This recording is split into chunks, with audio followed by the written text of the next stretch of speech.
A normal morning in America began in a very different way than it does today.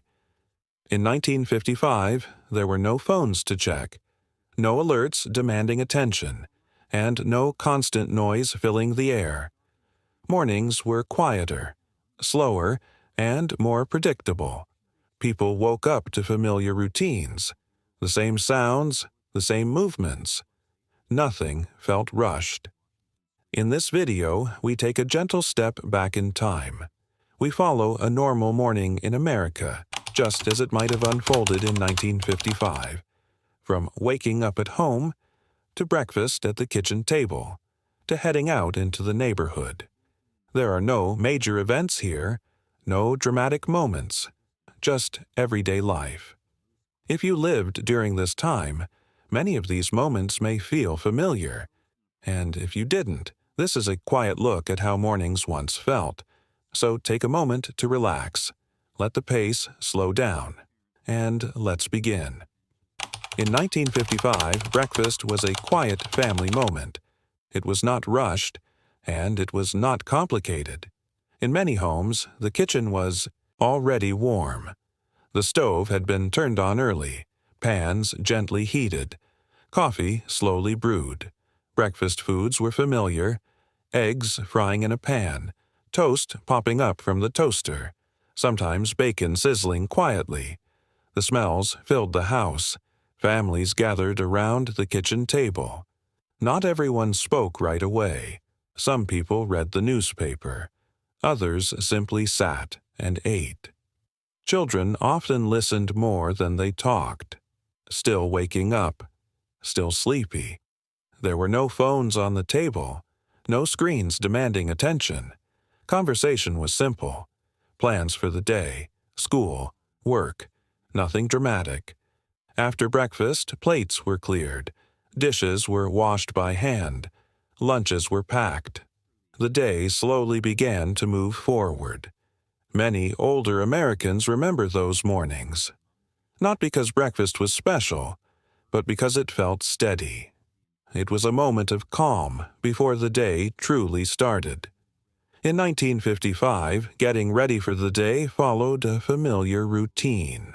There was little confusion, and very little rush. Clothes had often been laid out the night before, clean, pressed, ready to wear. Men prepared for work carefully. Shirts were buttoned slowly, shoes were polished, hats were placed neatly by the door. Many men left the house at the same time each morning, lunch pails in hand, briefcases ready. Women prepared for their day at home. Hair was set, aprons were tied. The house was put in order. Children got ready for school. Shoes were tied. Books were gathered. Coats were buttoned. Backpacks were simple, often just books held together by a strap. There was no rushing to find missing items, no last-minute scrambling. Everything had its place. Before leaving, people said goodbye. A quick word, a simple reminder: be careful. Have a good day. The door closed quietly behind them, and the day officially began. Many older Americans remember that steady rhythm, not because it was exciting, but because it felt organized. And that sense of order made mornings feel calm. In 1955, leaving the house in the morning was a familiar sight. Front doors opened quietly, screen doors closed gently behind them. Men stepped outside wearing coats and hats. Lunch pails were carried carefully, briefcases held tightly. Some walked to work, others headed toward the bus stop. Cars started slowly in driveways. Engines hummed softly in the cool morning air. Neighbors often saw one another at the same time each day. A wave across the street, a short greeting, sometimes just a nod.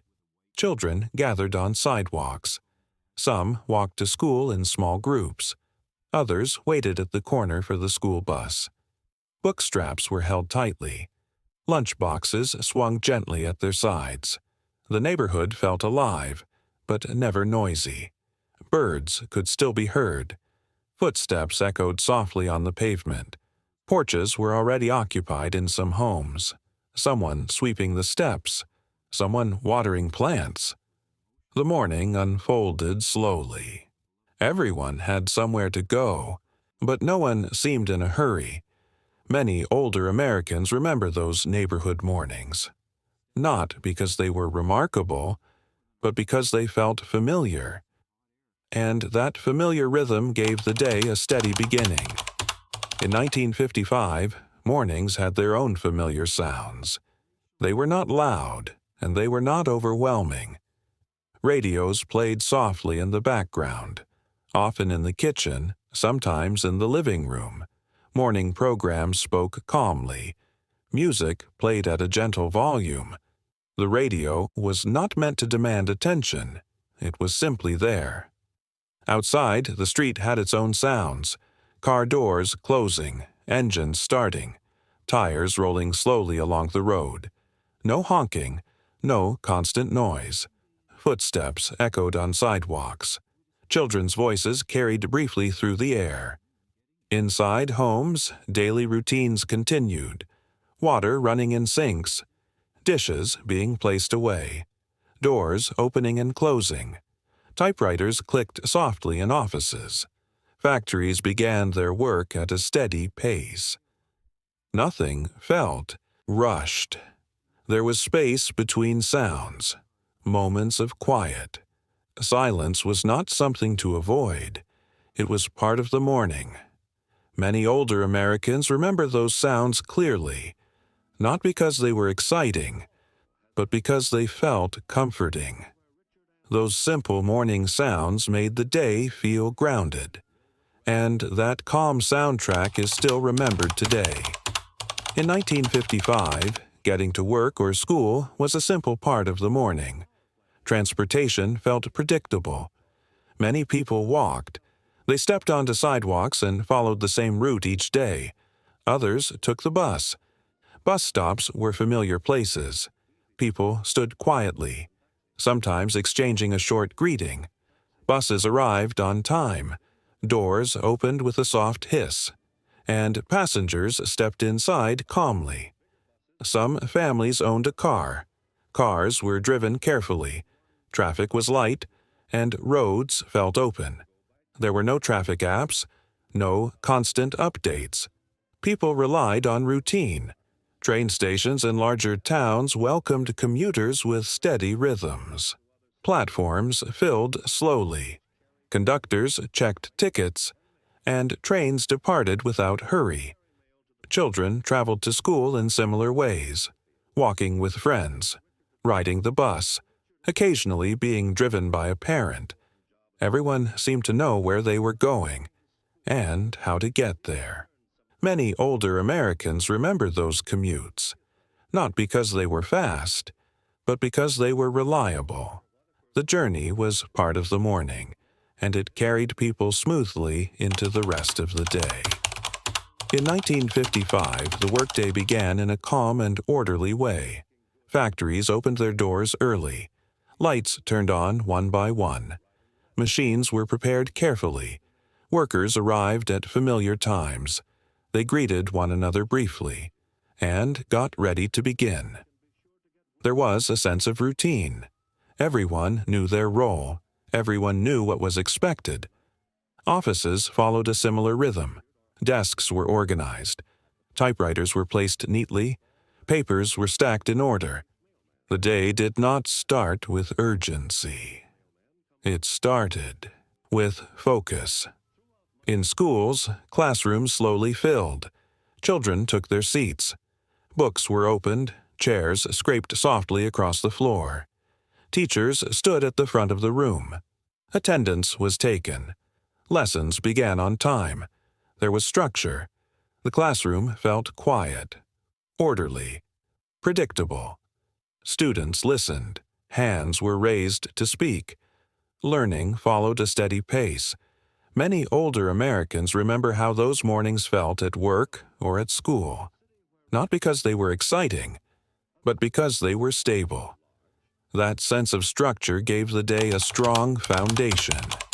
In 1955, Mid-morning was a natural pause in the day. The busiest hours had not yet arrived, and the morning rush was already behind. At work, people took a short break.